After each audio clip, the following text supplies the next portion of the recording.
Hello, everybody, and welcome to yet another edition of BWF Solicitors platform, the community and the law. This afternoon, we've been discussing the continuity of residency leading to settlement here in the UK.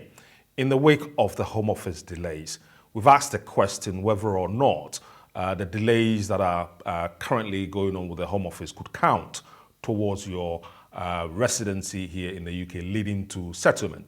So, for example, if you're here on a 5 years visa as a partner or as a parent and you're looking to conclude your final stages and then apply for indefinite leave to remain, and say, for instance, your application is being with the Home Office for over 1 year now, once you are granted, could you count that 1 year that your application is being with the Home Office towards your settlement and say, yes, you've been here continuously for 60 months, and for that reason, you'd be entitled to be granted indefinite leave to remain? This is what we've been discussing.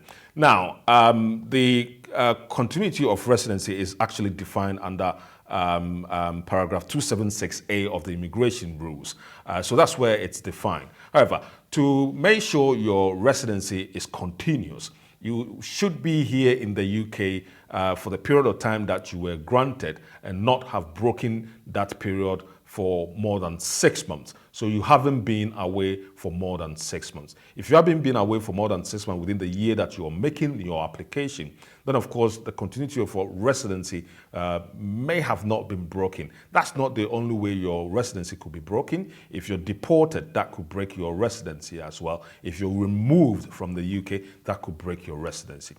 Today we're looking purely what would count towards your residency leading up to settlement. Now, the one thing that will count is your Section 3C right. And what is your Section 3C right? Under the Immigration Act, if you make an in-time application to the Home Office, the application will be classed as in-time application, and your Section 3C right protects your leave in such a way that up until when Home Office decides your case, you'll be classed as somebody who still has leave to remain in the country. The Home Office instructions is that would count towards the continuity of your residency here in the UK.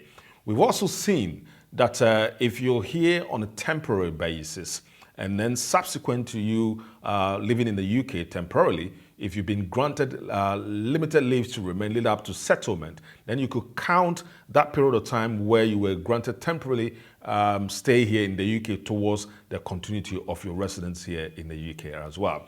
Now, the Home Office caseworkers have been given instructions through the guidance of the Home Office that if one make an application, they should look at three things. First of all, they should look at what will benefit the applicant. So going backward to when the applicant became legitimate resident here in the UK, they should go back towards that and see under the three things which one would benefit the applicant. So first of all, the date of the application. Second, the date of the decision.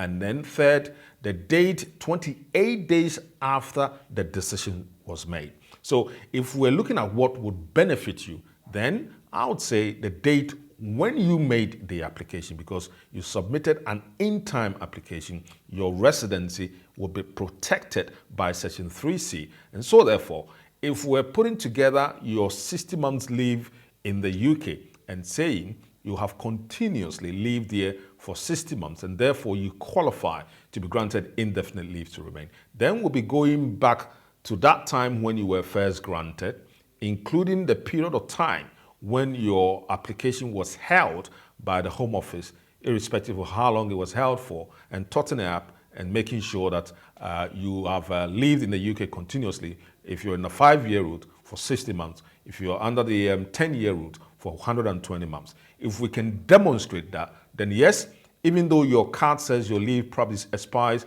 for example, in 2024 or 2023, you'd be able to make an argument that yes, the continuity of your residency is not being broken, and for that matter, you'll be entitled to indefinite leave to remain. So this is what we've been discussing. A very good example of a case that would help you is the Hassan case. Hassan is spelled Husson versus the Secretary of State. This is a Court of Appeal case decided in 2020, and we see something very similar there. So if you look at that case, you can compare that to your own situation and circumstance and then decide for yourself. If you need any help, you know where to go. BWF Solicitors is the name. Telephone number is 0208 493 7340. 0208 493 7340. Thank you very much for listening. Same time, same next week. We'll be on the platform again discussing yet another topical issue. Thank you very much.